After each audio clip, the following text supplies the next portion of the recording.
औज़ुबिल्लाहि मिनश्शैतानिर्रजीम बिस्मिल्लाहिर्रहमानिर्रहीम।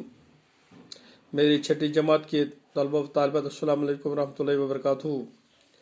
चूँकि आप सब बच्चे जानते हैं कि हम जो आज सबक पढ़ रहे हैं उसका अनवान है इसार का जज्बा यानी कुर्बानी का जज्बा। चूँकि आपको मालूम है कि अदनान एक ताजर था, वो एक रईस शहर का रईस आदमी था। कुदरत ने इसको सब कुछ दिया, लेकिन जो कुछ नहीं दिया वो तो औलाद से महरूम था।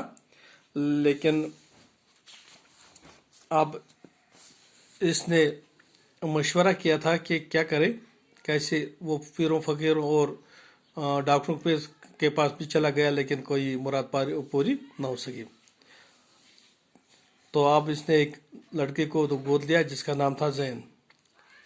तो जैन के बाद कुछ सालों के बाद ही इसके अपने 2 बच्चे पैदा हुए। तो इस तरह से हम पहुंच गए सफ़ा नंबर 53 पे। चलो आज पढ़ते हैं इसे आगे क्या किया इसने, चलो देख लेते हैं। दूसरी सुबह वो अदनान और शिबा के सामने मौजूद था, क्योंकि वो अपने घर से निकला था। तो दूसरे दिन वो इस हॉस्पिटल में पहुंच गया। बाप की हालत देखकर जैन देर तक उसका हाथ अपने हाथ में ले रोता रहा, क्योंकि जब इसने अपने बाप माँ की जो हालत देखी है तो वो ये देखकर रोता रहा। वो माँ के गले लग कर भी देर तक सिसकियाँ बरता रहा। तो चूँकि सिर्फ उसकी सिसकियाँ यानी रोना और जो रोता रहा, यानी इसकी अपने माँ बाप की याद सता रही है। ये वही लोग थे जिन्होंने उससे उस जमाने में वो सब कुछ दिया था जो उससे उस वक्त कोई देने वाला न था। क्योंकि यही बात है कि उन्होंने उसको पाला छोटी उम्र में, बचपन में। सब कुछ जो अपने माँ बाप दे सकते तो उन्होंने दिया था। तो जो उसको कोई और नहीं दे सकता था उन्हीं माँ बाप ने दिया था। उन्होंने इसके लिए क्या कुछ नहीं किया था। पुरानी यादों ने इसे निडाल कर दिया, यानी थका हुआ महसूस हो रहा था।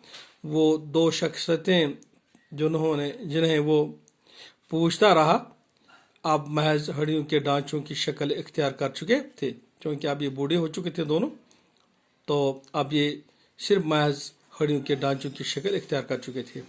कुछ देर बाद उसने खुद को संभाला, फिर डॉक्टरों से मशवरा करने निकल पड़ा। क्योंकि हालात इसके बाप की ऐसी थी कि तो उसने सोचा कि अपने आप को संभालूं, फिर डॉक्टरों से मशवरा करने निकल पड़े। दूसरे दिन अदनान का ऑपरेशन कर दिया गया। अब उसने अपने बाप का ऑपरेशन करवाया। जैन ने अपना एक गुर्दा बाप की नज़र करके उसकी जान बचा ली। अब जैन ने अपना ही गुर्दा निकाल कर बाप की जान बचा ली। वो चाहता तो दौलत के बिल बोते पर एक गुर्दा किसी से हासिल कर सकता था। वो एक रईस बन चुका था, वो पैसों पर भी किसी से गुर्दा ले सकता था।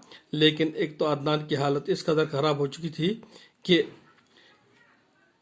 एक दिन का इंतजार करना भी खतरे से खाली न था।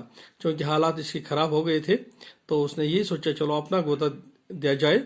और दूसरे वो इस सादत को हाथ से जाने नहीं देना चाहता था, क्योंकि ये एक सादत है। क्योंकि माँ बाप ने उसको पाला, जो कुछ और नहीं दे सकता था अब उन माँ बाप ने दिया था।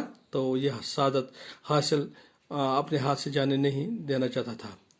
बस आज इतना ही पढ़ेंगे, कल और पढ़ेंगे। जब तक के लिए खुदा हाफ़िज़। अस्सलामु अलैकुम रहमतुल्लाहि व बरकातुहू।